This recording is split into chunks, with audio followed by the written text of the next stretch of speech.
Think gadget reviews, news, and all about it.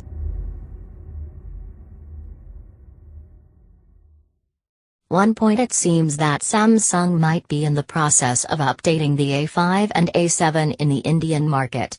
According to the sources at Pricebaba, the company will be launching the 2017 edition of both of these devices in the next few weeks. Samsung launched the 2016 models almost a year ago in India. Since then there hasn't been a lot of activity from Samsung in the mid-range segment. This is becoming one of the hottest segments in the smartphone market right now, and with rivals like Lenovo and Xiaomi making inroads, all Samsung has to offer right now are last year's models. We don't have pricing and availability details yet, but we will be updating as and when that information is available. 2. Chinese manufacturer OnePlus just released version 3.0 of its Hydrogen Android OS. This new version is based on Android 7.0 Nougat, and some users have been reporting slightly better battery life compared to the latest Nougat Oxygen OS update. If this is the first time you are hearing of Hydrogen OS or H2OS, it is more than understandable. It is the Android ROM OnePlus develops specifically for its local market. It features some UI differences to better suit local tastes and also lacks Google Play services and the rest of the Google Apps package, since those don't really work in China. The latter might very well be the reason why certain users have been reporting better battery endurance after flashing the Eastern ROM. 3. Back in 2015, Japanese company Nuance showed off its Windows 10-powered Neo smartphone for the first time. Its selling point was the two-tone interchangeable covers for its back. The phone debuted at CES 2016, post which the company announced its plans for the device's global launch through a Kickstarter campaign. The campaign, however, failed. Then earlier this month, it came to light that the company is coming back with a new version of the phone. And indeed, they are back, with a phone named Neo Reloaded. The key difference here is that the company has ditched Windows 10 Mobile in favor of Android Nougat. 4. Spec-wise, the new device is powered by Snapdragon 625 SoC, and sports a 5.2-inch Full HD display. RAM is 3 GB, and a 3,450 mAh battery is there to keep the lights on.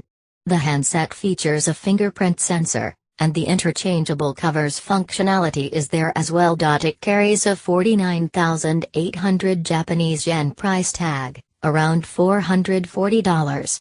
As for availability, it's set to be launched on May 31, 2017. 5. It's not every day you see an endeavor of this scale and potential importance to the mobile realm.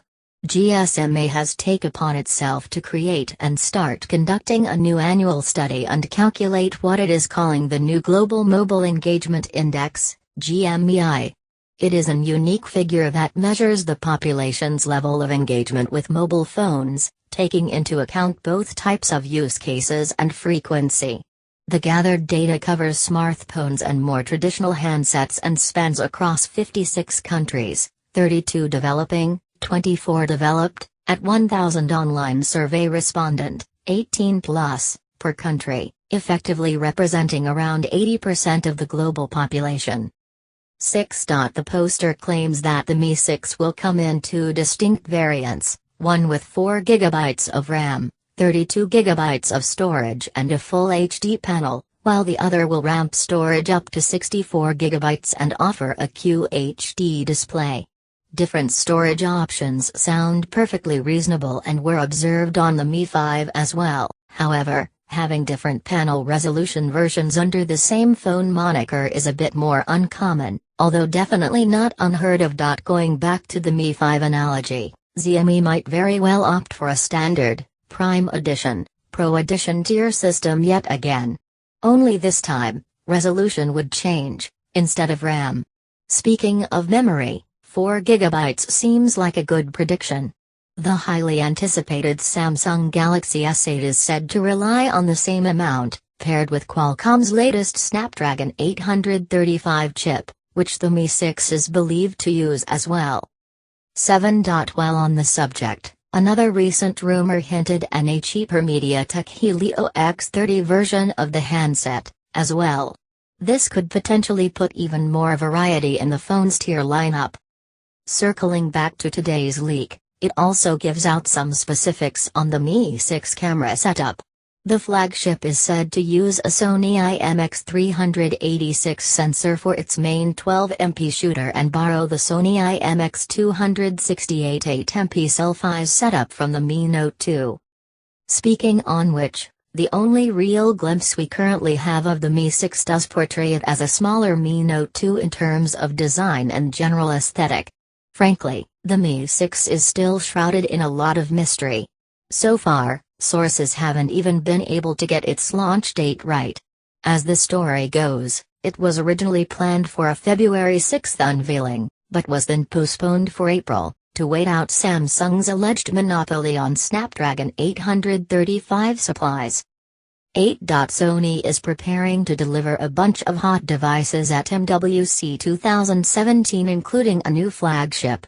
But that also means now is a good time to get a bargain on its existing flagship, the Sony Xperia XZ. From Monday, February 20th to Thursday, February 23rd, the Xperia XZ with 32GB internal storage could be bought for $449.99 at B&H Photo. The available colors for the unlocked devices are forest blue, graphite black, and platinum. Sony's Xperia XZ has 5.2 inches IPS LCD with Full HD resolution and is powered by Snapdragon 820. The Android version is 6.0.1 Marshmallow, but an update to Nougat 7.0 is already available. The RAM is 3GB and the main camera has 23MP f/2.0 sensor with laser autofocus and 4K video recording.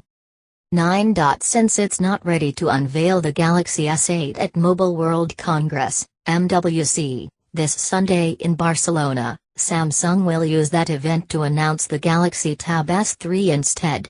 This has already been hinted at in the official invite, and the tablet may go on sale very soon afterwards, since it's already been certified by the FCC, Bluetooth SIG, and Wi-Fi Alliance. Today it has obtained a new certification, this time from the Taiwanese NCC, which means Samsung is now free to sell the Tab S3 over there. This has thankfully resulted in the two images you can see below becoming public. They show us the tablet with the model number SMT820, which has dual-band Wi-Fi capabilities, but no built-in LTE. 10. Although the quality of these shots isn't great, they seem to reveal that the tablet sports a so-called glass sandwich design, previously employed by Samsung in its high-end smartphone design since the Galaxy S6. This means that both the front and the back of the device are covered with glass, while in between those there's a metal frame. If this does pan out, then it remains to be seen how easily that back glass will scratch, and how eager consumers will be to pick up a tablet that's so easy to crack. The Galaxy Tab S3 is expected to have a 9.7-inch 2048 by 1536 display, the Snapdragon 820 chipset, 4GB of RAM, up to 64GB of storage, a 12MP rear camera, and a 5MP front-facing unit. It will ship with an S Pen stylus in the box.